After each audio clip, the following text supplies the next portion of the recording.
Today, I have a very special thing to announce. I'm going on my very first coaster trip. I will be doing a Virginia trip / a little bit of Pennsylvania in the middle of June. I'm very excited to go on this coaster trip, and I'm going to tell you the parks that I'm going to, the stuff I'm doing, and any other stuff like that. First, we will be flying out of Columbus Airport and going to the Baltimore Airport. From there, we will be taking a rental car to Pennsylvania.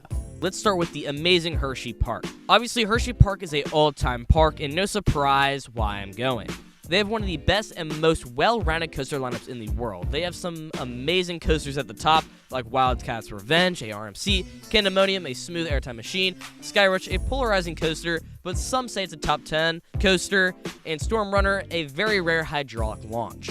Then the rest of the lineup is very diverse as well. Comet and Racer, Solid Woodies, Great Bear and Fahrenheit being some loopers, and even more. After Hershey Park, we might stop by DC, and the reason for that is Six Flags America. Now, I know that people say this is a terrible park or whatever, but it's only a slight detour from our path.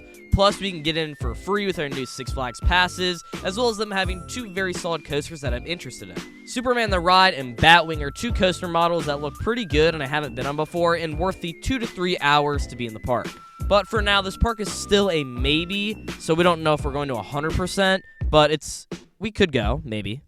After the day at Hershey Park or Six Flags America, we will be driving about 3.5 hours down to Kings Dominion. And this park is special because they have two of the best rides on the entire trip, with Intimidator 305, now Pantherian, which, by the way, why did they choose this name? It sounds way too close to Pantheon.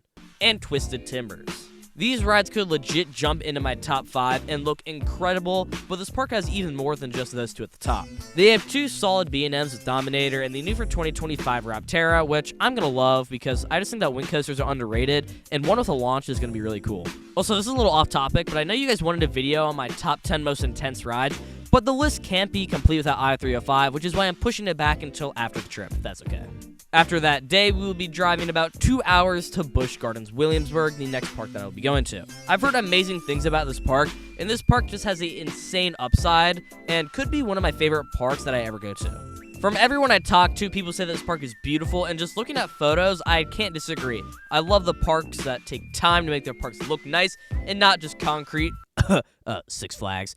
But the coaster lineup is unique and has many rides that I'm very excited for. Pantheon being one that I can't wait for, and others like the first ever B&M Hyper and Apollo Chariot, another huge B&M and Alpine Geist, and just a very solid collection of coasters. In total, we will be going to either 3 or 4 parks, including Hershey Park, Busch Gardens Williamsburg, and Kings Dominion. In total, I can get up to 37 new credits, which will probably be more realistically around 30 to 32, which is still a lot and will put my total coaster credit count to around 80 from the 50 that it was previously. But this is just a quick rundown about my 4-day trip, which I can't wait for, and it's gonna be great. Thanks for watching. I'm glad I can go on this trip, and I will make sure that I record these parks, maybe some vlogs or other videos. Also, W. Henry, I'm going with him, and it's about to be lit.